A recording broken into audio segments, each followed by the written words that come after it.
परम सत्कार योग गुरु प्यारी साध संगत जी, राधा स्वामी जी। साध संगत जी, ये बहुत पुरानी बात है। एक बहुत ही ज्ञानी पंडित अपने एक बचपन के मित्र से मिलने के लिए किसी दूसरे गांव में जा रहा था। पंडित जी का मित्र बचपन से ही एक टांग से अपाहिज था और वो बोल भी नहीं सकता था। पंडित जी के मित्र का गांव काफी दूर था और रास्ते में कई छोटे छोटे गांव भी पड़ते थे। पंडित जी अपनी धुन में ही चले जा रहे थे कि रास्ते में उन्हें एक व्यक्ति मिल गया। वो व्यक्ति भी पंडित जी के साथ चलने लगा। पंडित जी ने सोचा, चलो अच्छा हुआ सुनसान रास्ते में कोई साथ हो गया। जब पंडित जी ने उस आदमी से उसका नाम पूछा तो उस आदमी ने अपना नाम काल बताया। पंडित जी को उसका ये नाम बड़ा अजीब लगा, लेकिन पंडित जी ने उस व्यक्ति से नाम के विषय में कुछ और पूछना ठीक नहीं समझा। दोनों धीरे धीरे आगे चलते रहे। तभी रास्ते में एक गांव आया। उस आदमी ने पंडित से कहा कि तुम आगे चलो, मुझे इस गांव में किसी से मिलना है, मैं तुमसे थोड़ा आगे मिलता हूं। पंडित जी ने कहा ठीक है, और पंडित जी अपनी धुन में ही चलते रहे। तभी उस गांव के कुछ लोगों ने बताया कि एक बाघ ने गांव के एक व्यक्ति को मार दिया, और जैसे ही उस बाघ ने उस व्यक्ति को मारा, उसके अगले ही पल काल वापस पंडित के पास पहुंच गया। चलते चलते दोनों एक दूसरे गांव के बाहर पहुंचे, जहां एक छोटा सा आश्रम था। उस आश्रम में ठहरने की व्यवस्था ठीक लग रही थी। अब क्योंकि पंडित जी के मित्र का गांव अभी काफी दूर था, रात भी होने वाली थी, इसलिए पंडित जी ने कहा, रात होने वाली है, हम पूरा दिन चले हैं, थकावट भी बहुत हो गई है, इसलिए आज की रात हम इसी आश्रम में रुक जाते हैं। भूख भी लगी है, भोजन भी कर लेते हैं और थोड़ा आराम करके सुबह फिर से आगे की यात्रा शुरू कर देंगे। काल ने जवाब दिया, ठीक है पंडित जी, लेकिन मुझे इस गांव में भी किसी से मिलना है, मैं मिलकर आता हूं, तब तक तुम भोजन कर लो, मैं बाद में खा लूंगा। इतना कहकर काल वहां से चला गया। लेकिन काल के जाते ही कुछ देर बाद उस गांव से धुआं उठने लगा और धीरे धीरे पूरे गांव में आग लग गई। पंडित जी को बड़ी हैरानी हुई। पंडित जी ने सोचा, जहां ये काल जाता है वहां किसी ना किसी तरह का नुकसान क्यों होता है, जरूर कुछ तो बात है। लेकिन पंडित जी ने काल से उस समय इस बात का कोई जिक्र नहीं किया। सुबह वो दोनों फिर से आगे चलना शुरू कर देते हैं। कुछ देर के बाद एक और गांव आया और काल ने फिर से पंडित से कहा, पंडित जी आप आगे चलिए, मुझे इस गांव में भी कुछ काम है, इसीलिए मैं आपसे आगे मिलता हूं। इतना कहकर काल चला गया। लेकिन इस बार पंडित जी आगे नहीं गए, बल्कि खड़े होकर वो काल को देखते रहे कि वो कहां जाता है और क्या करता है। तभी पंडित जी को उस गांव से शोर सुनाई दिया कि एक व्यक्ति कुएं में गिर गया है और उस व्यक्ति की मृत्यु हो गई। ठीक उसी समय काल पंडित के पास पहुंच गया, लेकिन इस बार पंडित जी से सहन न हुआ। उन्होंने काल से पूछ ही लिया कि तुम जिस गांव में जाते हो वहां कोई नुकसान या किसी न किसी की मृत्यु हो जाती है, मैं जानना चाहता हूं कि ऐसा क्यों होता है। काल ने जवाब दिया, पंडित जी आप तो मुझे ज्ञानी मालूम पड़े थे, इसीलिए तो मैं आपके साथ चलने लगा था, क्योंकि ज्ञानी महापुरुषों का साथ हमेशा अच्छा होता है। लेकिन क्या सचमुच आप अभी तक नहीं समझे कि मैं कौन हूं?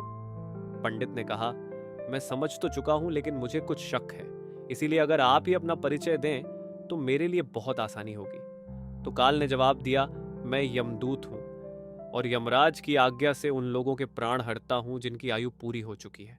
हालांकि पंडित जी को पहले से इसी बात की ही शंका थी, फिर भी काल के मुंह से यह बात सुनकर वो थोड़ा घबरा गए। लेकिन फिर पंडित ने हिम्मत करके पूछा, अगर ऐसी ही बात है और तुम सचमुच ही यमलोक से आए हुए यमदूत हो तो बताओ, अगली मृत्यु किसकी होगी? यमदूत ने जवाब दिया, अगली मृत्यु तुम्हारे उसी मित्र की है जिससे तुम मिलने जा रहे हो, और उसकी मृत्यु का कारण भी तुम ही बनोगे। ये बात सुनकर पंडित जी हैरान हो गए और सोच में पड़ गए कि अगर सच में ये काल एक यमदूत हुआ और इसकी बात अगर सही निकली तो मेरी वजह से मेरे बचपन के मित्र की मृत्यु हो जाएगी।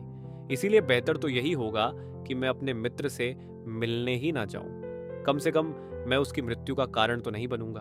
तभी काल ने पंडित से कहा, तुम जो सोच रहे हो वो मुझे पता है, लेकिन तुम्हारे अपने मित्र से ना मिलने के विचार से नियति नहीं बदल जाएगी। तुम्हारे मित्र की मृत्यु निश्चित है और वो अगले ही कुछ पलों में होने वाली है। काल के मुंह से यह बात सुनते ही पंडित जी को झटका लगा, क्योंकि काल ने उनके मन की बात जान ली थी, जो कि किसी सामान्य व्यक्ति के लिए संभव ही नहीं थी। पंडित को विश्वास हो गया कि काल सचमुच यमदूत है, इसलिए पंडित जी पीछे मुड़े और अपने गांव की तरफ लौटने लगे।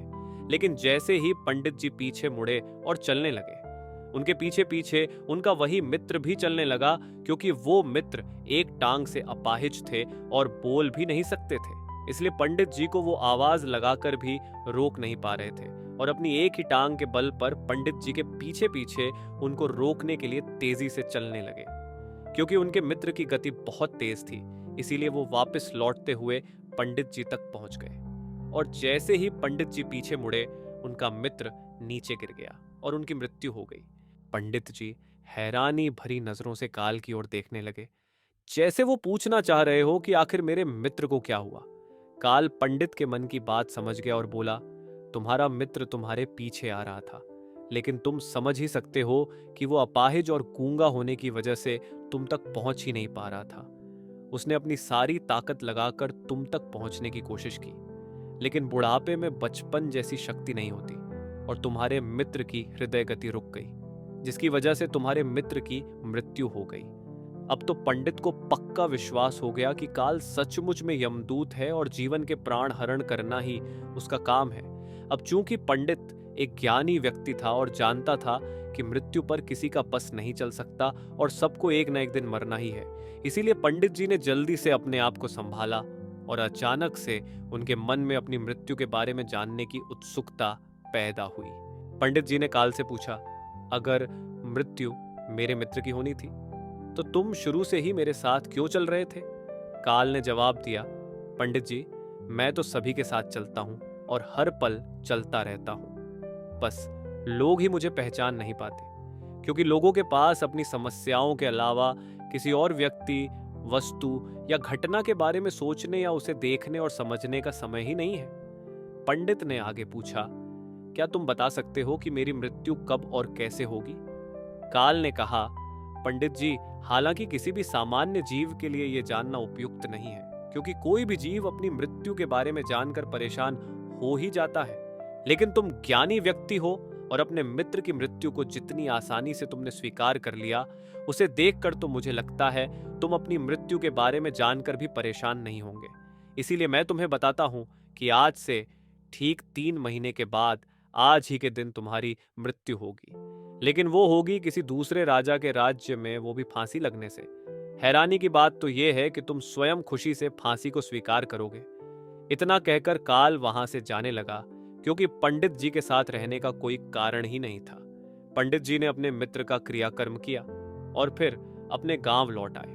लेकिन संगत जी, कोई भी व्यक्ति चाहे वो कैसा भी हो, अपनी मृत्यु के बारे में अगर उसे पता लग जाए तो कुछ तो वो परेशान हो ही जाता है और मृत्यु से बचने के लिए कुछ ना कुछ उपाय भी करता है।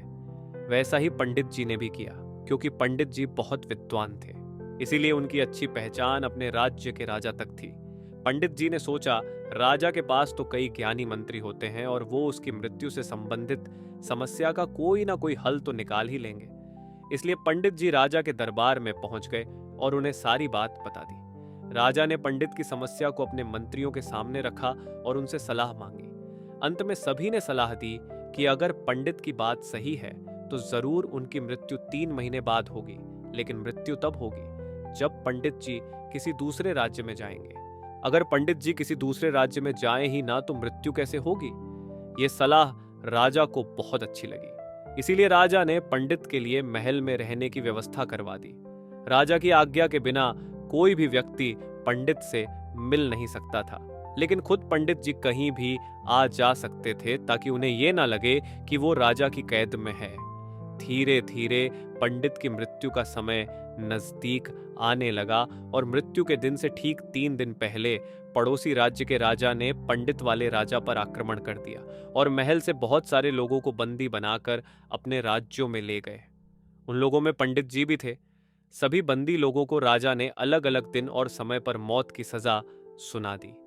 जैसे ही पंडित को मालूम पड़ा तो उस राज्य के राजा के पैरों में गिरकर बोला, राजा साहब, मैं कोई सैनिक या सिपाही नहीं हूं, मैं तो एक पंडित हूं और आपके लोग मुझे भी उठा ले आए।